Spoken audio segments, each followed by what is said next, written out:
اپنے من میں ڈوب کر پا جا سراغ زندگی، تو اگر میرا نہیں بنتا تو نہ بن، اپنا تو بن۔ انسان کو اپنی ذات، اپنے نفس اور اپنے من پر غور و فکر کرتے رہنا چاہیے۔ دیکھیں کہ میرے اندر، میرے خیالات میں کوئی منفی تبدیلیاں تو نہیں ہو رہی، ایسی تبدیلیاں تو نہیں آ رہی، ترجیحات تو نہیں بدل رہی کہ جو اللہ تعالیٰ کو ناپسند ہے، جو میرے ٹریک کو چینج کر رہی ہیں۔ مثال کے طور پر ایک آدمی کوشش کرتا ہے کہ دنیا بھی اللہ اس کو عطا کرے اور آخرت بھی عطا کرے، لیکن وقت گزرنے کے ساتھ ساتھ اس کا دنیا ہی اگر مطمع نظر بن جائے تو پھر یہ چیز الارمنگ ہے۔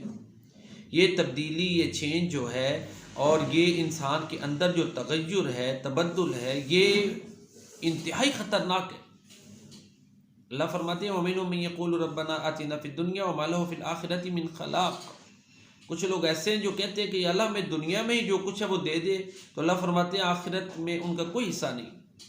اگر 24 گھنٹوں میں انسان دیکھے کہ اس کے 24 گھنٹے ہی دنیا کے پیچھے لگے ہوئے ہیں، 24 گھنٹوں میں وہ دنیا کے پیچھے ہی بھاگ رہا ہے، تھوڑا سا وقت بھی اللہ کی بندگی کے لیے نہیں نکال رہا، تو اس کی تو تجدید بدل چکی ہے۔ خواہ اس کی گفتگو میں یہ چیز ہو کہ میں جو ہے نا آخرت کی تیاری کر رہا ہوں، یہ ہے وہ، لیکن اگر 24 گھنٹوں میں ہی صرف اس کا مطمع نظر یہ ہے کہ دنیا ہی بہتر ہو، اللہ کی رضا کے لیے کوئی عمل نہیں کرتا، اللہ کی کوئی بندگی نہیں کرتا، اللہ کو راضی کرنے کے لیے کوئی عمل سر انجام نہیں دیتا، تو پھر سوچنے کی بات ہے۔ پھر خالی دعوے، کھوکھلے دعوے، ان میں اثر نہیں ہوتا۔ تو بہرحال سب سے زیادہ یہ ضروری ہے کہ میں اور آپ اپنے آپ پر غور کریں،